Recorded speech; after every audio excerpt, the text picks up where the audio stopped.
noches.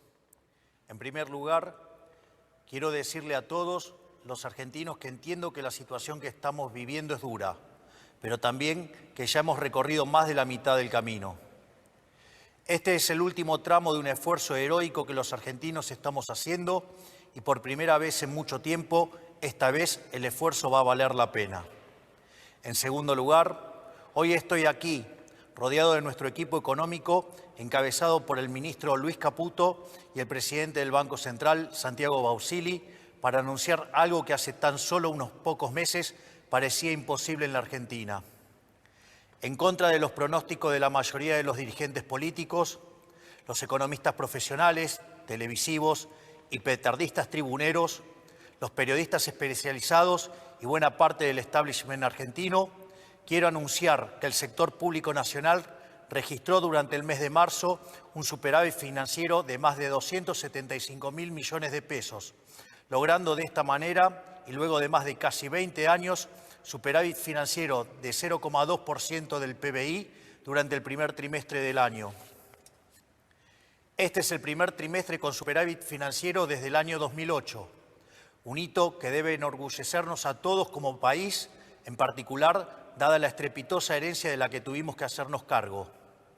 Este concepto, el de superávit fiscal, que parece simplemente una definición técnica que no hace a la vida de los argentinos, no es ni más ni menos que el único punto de partida posible para terminar de una vez y para siempre con el infierno inflacionario que fue la Argentina desde la caída de la convertibilidad, con habernos convertido en el mayor defolteador serial del mundo y a tener la presión impositiva más alta del mundo. El superávit fiscal es la piedra angular desde la cual construimos la nueva era de prosperidad de la Argentina. Haber logrado ese superávit en Argentina, que ha tenido déficit 113 de los últimos 123 años, habiendo recibido este gobierno un déficit consolidado de más de 15 puntos del producto, entre déficit del Tesoro y déficit del Banco Central, y haber ajustado 13 puntos de ese 15 en tan solo 3 meses de gobierno, es lisa y llanamente una hazaña de proporciones históricas a nivel mundial. Por esta razón es que quiero tomarme unos minutos para explicarles a todos con qué nos enfrentábamos, cómo logramos cumplir tamaña hazaña y por qué es tan importante para la vida de todos los argentinos mantener este rumbo. He explicado en reiteradas ocasiones que cuando asumimos el enorme desafío de conducir nuestra nación, encontramos un país quebrado y al borde de una hiperinflación. Teníamos un déficit de 5 puntos del producto en el Tesoro y un déficit financiero de otros 10 puntos en el Banco Central. Teníamos una brecha cambiaria de casi 200% entre el dólar oficial y el dólar libre y un sobrante monetario similar al que teníamos en la previa del Rodrigazo, una de las peores crisis de nuestra historia. Sumado a esto, teníamos una deuda no reconocida con importadores por más de 50.000 millones de dólares y una deuda en pesos por el equivalente a 90.000 millones de dólares. El acuerdo con el Fondo Monetario Internacional estaba caído y durante la primera semana de nuestro gobierno la inflación venía corriendo al 1,2% diario. Es decir, asumimos el gobierno con la inflación corriendo al 7.600% anual, con un sobrante monetario y un Banco Central quebrado que hubiese llevado la inflación al 15.000% anual.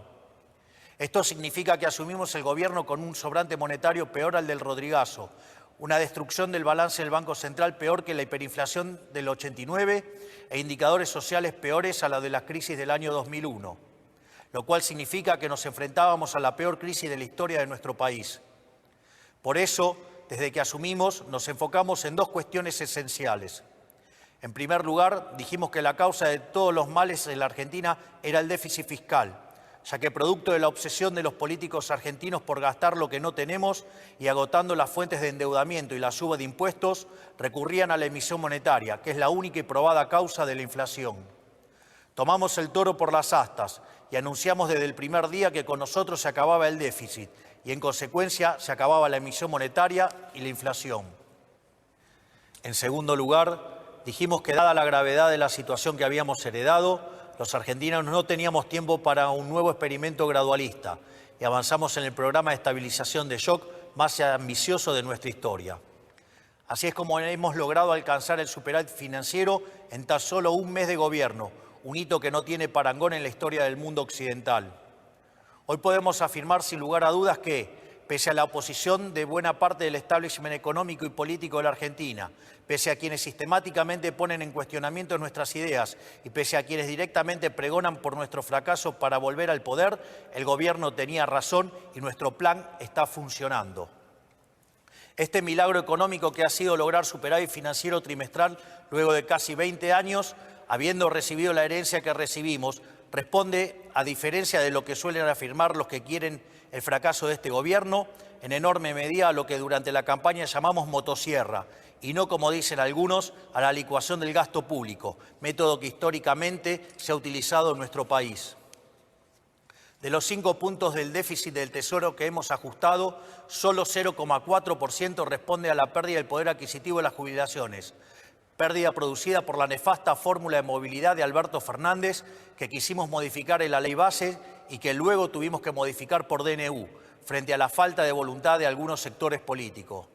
El restante 4,6% de ajuste que hemos logrado se debe íntegramente al recorte del gasto público que la política utilizaba indiscriminadamente para comprar voluntades. Una práctica inmoral que explica buena parte del fracaso económico de las últimas décadas. Haber logrado el superávit de la manera que lo hicimos, es decir, priorizando el recorte del gasto y no la licuación del mismo, es extremadamente importante porque le da sostenibilidad a las cuentas públicas y porque por primera vez en mucho tiempo no se le traslada el costo del ajuste a toda la población argentina, sino solamente a aquellos que fueron beneficiados por el modelo empobrecedor del pasado. Para mencionar algunos ejemplos, destacamos la reducción del 76% de las transferencias discrecionales a las provincias, un sistema tóxico con el que el Poder Central repartía recursos de todos los argentinos a unos pocos que se sometían a la voluntad del Gobierno Nacional. También una reducción drástica del 87% en la obra pública, históricamente vinculada al festival de corrupción que ha sido la Argentina los últimos 20 años, donde se gastaba dinero los contribuyentes en rutas que no conducían a ningún lado o en obras que se inauguraban 5 veces y nunca se terminaban. En nuestro modelo, las obras de infraestructura pasarán a ser financiadas por el sector privado, de manera tal que efectivamente tendremos las obras que los argentinos necesitamos, evitando que ese dinero termine en los bolsillos de los políticos o sus amigos contratistas del Estado.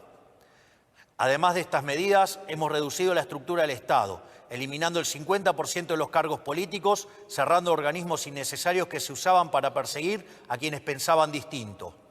También eliminamos la pauta publicitaria, como habrán notado por la reacción de los medios, que con otras medidas redundaron en una reducción del 22% de los gastos de funcionamiento del Estado. Es decir, a diferencia de lo que muchos afirman, no solo ha sido posible terminar con el déficit fiscal, sino que lo hemos hecho de una manera que es económicamente sustentable y moralmente deseable, ya que por primera vez en la Argentina no pagan justos por pecadores. El superávit fiscal que hemos logrado sin olvidarnos de aquellos sectores postergados que han sido las principales víctimas del modelo empobrecedor. Por eso es que hemos aumentado, entre otros, un 500% del plan Primeros 1000 días que beneficia a 70.000 mujeres embarazadas. Incrementamos en un 311% la asignación de ayuda escolar, llevándola a 70.000 pesos. Hemos duplicado la asignación universal por hijo, incluyendo el aumento del 27% en el mes de marzo. Duplicamos la tarjeta alimentar, que es una asistencia que llega en forma directa a 3,8 millones de personas. Aumentamos un 75% la ayuda para los comedores, acompañado de medidas para garantizar la transparencia, eliminar a los intermediarios y terminar con los gerentes de la pobreza. Y lanzamos un sistema de vouchers educativos para asistir a aquellas familias que envían a sus hijos a establecimientos que reciben subvención estatal.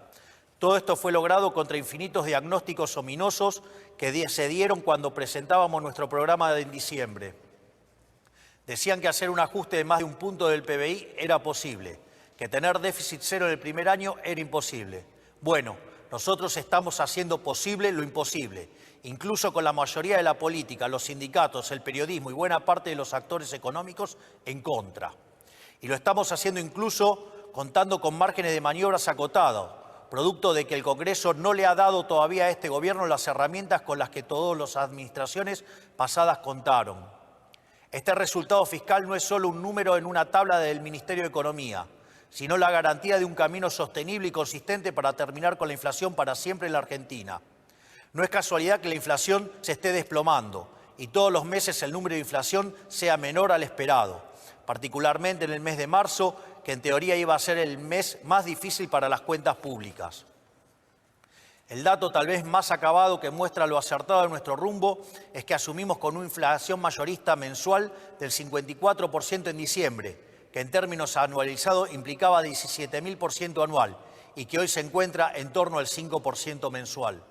Sabemos que todavía queda mucho camino por andar, pero no hay ningún secreto: si el Estado gasta más de lo que recauda y financia este faltante con emisión monetaria, entonces habrá inflación. Esto es ley de la historia. Si el Estado no gasta más de lo que recauda y no recurre a la emisión, no hay inflación, no es magia. Estos son conceptos que ya han sido largamente demostrados a lo largo de la historia de la humanidad y que en la Argentina se rechazan por una razón muy simple. Los políticos quieren gastar mucho porque son los principales beneficiarios de ese gasto. Eso con nosotros se ha terminado. Para nosotros, la única tarea del Estado es proteger la vida, la libertad y la propiedad de los argentinos, para que cada uno pueda ser arquitecto de su propio destino. El requisito fundamental para lograr ese objetivo es garantizar un orden económico sano y estable. Esos son los cimientos sobre los que se construye el resto del edificio. Un orden económico estable para que los argentinos se asocien, entablen contratos, compren, vendan, trabajen y comercien libremente. O sea, para que puedan hacer un ejercicio pleno de su libertad y llevar adelante su proyecto de vida. Una economía estable para que los argentinos puedan ahorrar y proyectar sus vidas porque saben que nadie les quitará el fruto de su trabajo. Una economía estable, con un sistema de precios libres, con señales claras para que quienes emprendan o lleven adelante una actividad económica puedan planificar e invertir, porque confían en que les va a ir bien. Esa es la tarea del Estado: generar las condiciones básicas para que la sociedad y la actividad privada florezca. Por eso, quiero aprovechar para decirles a todos aquellos que esperan que la salida venga de la mano del gasto público, a todos aquellos, tanto en el mundo de la política como del establishment económico, que creen que estos éxitos son coyunturales y que eventualmente tendremos que empezar a aumentar el gasto, quiero decirles que eso nunca va a ocurrir en nuestro gobierno. Porque para nosotros la inflación es un robo y el déficit fiscal es la causa de la inflación.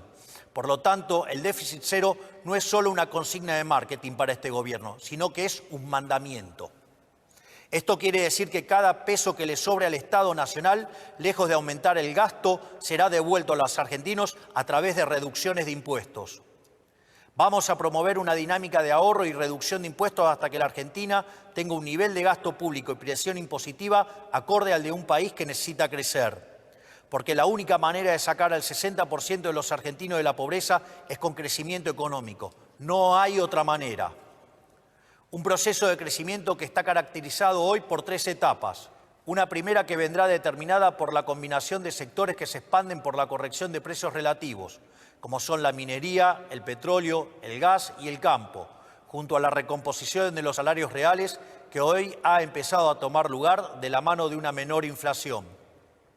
Por otra parte, la baja capitalización de la economía, fruto de 20 años de un populismo empecinado en destruir al capital, genera oportunidades de inversión de muy alto retorno. Finalmente, la retracción del fisco implica devolverle al sector privado 15 puntos del PBI en forma de ahorro, que permitirá financiar la inversión que generará crecimiento económico genuino, el cual se verá fuertemente multiplicado en la medida que el Congreso nos acompañe en el programa de reformas estructurales, como ser el caso de la Ley Bases. Por lo tanto, no esperen la salida de la mano del gasto público. La era del supuesto Estado presente ha terminado. Ha sido un fracaso estrepitoso que ha sumergido al 60% de la población en la pobreza y nunca más vamos a volver a eso. La salida vendrá de la mano de la inversión del sector privado y del crédito, financiado genuinamente por el ahorro, porque esa es la única manera sostenible de crecer. Ahí radica el secreto del éxito de todos los países desarrollados del mundo. Un Estado que vela por la vida, la libertad y la propiedad de los individuos, y un sector privado pujante que arriesga, apuesta por el país y genera riqueza. Quiero cerrar estas palabras destacando la enorme tarea que está llevando adelante nuestro equipo económico, liderado por Luis Caputo y Santiago Bausile, que teniendo todo en contra, decidieron poner el pecho para intentar sacar este país adelante, motivados únicamente por el patriotismo de saber que las decisiones las toman los que dicen presente. Estos hombres que tengo a mi lado, estos patriotas que tenían un país prendido fuego por delante, no solo no le dieron la espalda, sino que corrieron hacia el fuego para intentar ayudar a sus compatriotas. Mientras otros huían, ellos corrían hacia el fuego. Mi gratitud y reconocimiento para ellos. Para finalizar, quiero decir que nada de todo esto podría ser posible sin el esfuerzo heroico de la mayoría de los argentinos que están sufriendo, pero que saben que este es el único camino posible si queremos un futuro mejor para nuestros hijos. No hay día que pase que no me asombre a mí y a todos los que nos acompañan la entereza con la que los argentinos están enfrentando este desafío. No hay alternativa más que rendirse a los pies de un pueblo que ha decidido abandonar la esclavitud y a emprender el largo camino por el desierto hacia la tierra prometida. Con el compromiso de que quienes formamos parte de este gobierno vamos a dejar la vida para sacar este país del infierno que hemos recibido. Muchas gracias, que Dios bendiga a los argentinos y que la fuerza del cielo nos acompañe.